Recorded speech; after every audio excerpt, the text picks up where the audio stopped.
Israel హమాస్ల మధ్య మరోసారి ఉద్రిక్తతల నేపథ్యంలో పశ్చిమాసియా మళ్లీ రణరంగంగా మారింది. శాంతి ప్రక్రియకు తూట్లు పడింది. ఇజ్రాయెల్ జరిపిన భీకర దాడుల్లో 400 మందికి పైగా ప్రాణాలు కోల్పోయారు. హమాస్ మిలిటరీ ఇంటెలిజెన్స్ అధిపతిని తమ బలగాలు హతమార్చాయని ఇజ్రాయెల్ ఆర్మీ ప్రకటించింది. బందీలను విడిచిపెట్టకపోతే గాజాలోని భూభాగాలను క్రమక్రమంగా ఆక్రమిస్తామని హెచ్చరికలు పంపింది. మరోవైపు గాజాలో ఇజ్రాయెల్ దాడులకు ప్రతిస్పందనగా హూతీలు యెమెన్ నుంచి క్షిపణిని ప్రయోగించారు.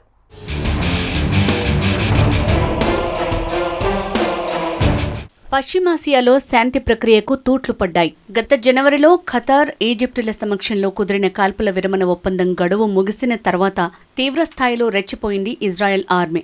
ఇటీవల ఇజ్రాయెల్, హమాస్ మధ్య జరిగిన తొలిదశ కాల్పుల విరమణ ఒప్పందం ముగిసిన సంగతి తెలిసిందే.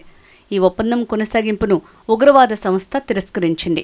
కాల్పుల విరమణ ఒప్పందం కొనసాగింపుపై చర్చలకు సిద్ధమవుతున్న వేళ గాజా వైమానిక దాడులతో విరుచుకుపడింది.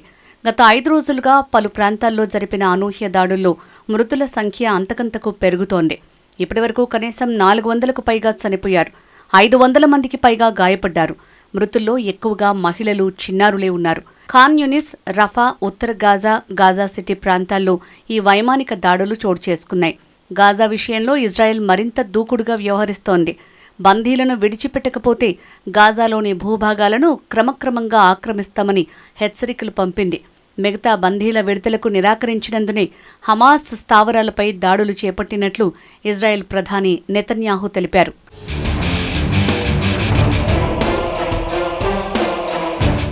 మరోవైపు హమాస్ మిలిటరీ ఇంటెలిజెన్స్ అధిపతి ఒసామా తబాష్ని తమ బలగాలు హతమార్చాయని ఇజ్రాయెల్ ప్రకటించింది.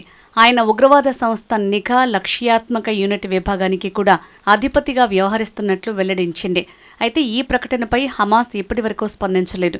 బందీలను విడిచిపెట్టే విషయంలో హమాస్ జాప్యం చేస్తున్న కొద్దీ మరిన్ని భూభాగాలను ఇజ్రాయెల్లో కలుపుకుంటామని టెల్ అవీవ్ ప్రకటించింది.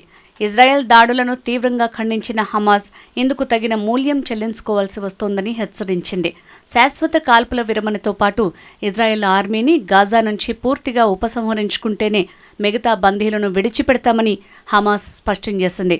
గాజాలో ఇజ్రాయెల్ ఉనికిని తాము అంగీకరించే ప్రసక్తే లేదని కుండబద్దలు కొట్టింది.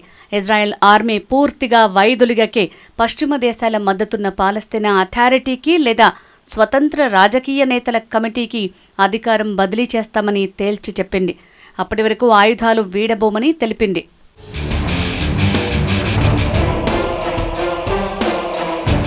గాజాలో ఇజ్రాయెల్ దాడులకు ప్రతిస్పందనగా హౌతీలు యెమెన్ నుంచి క్షిపణిని ప్రయోగించారు.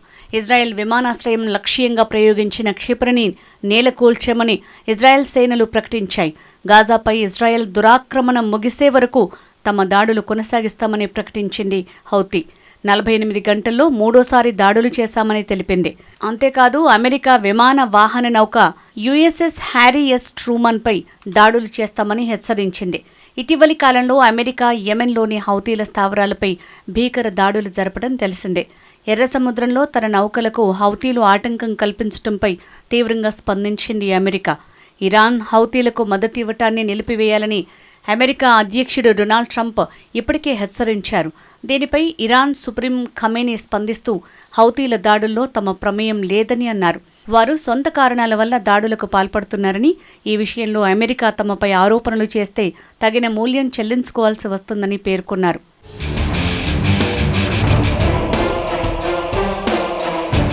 ఇదిలా ఉంటే ఇజ్రాయెల్ అంతర్గత నిఘా విభాగం షెన్ బెట్ అధిపతి రొనెన్ బార్పై ప్రధాని బెంజమిన్ నెతన్యాహు వేటు వేశారు.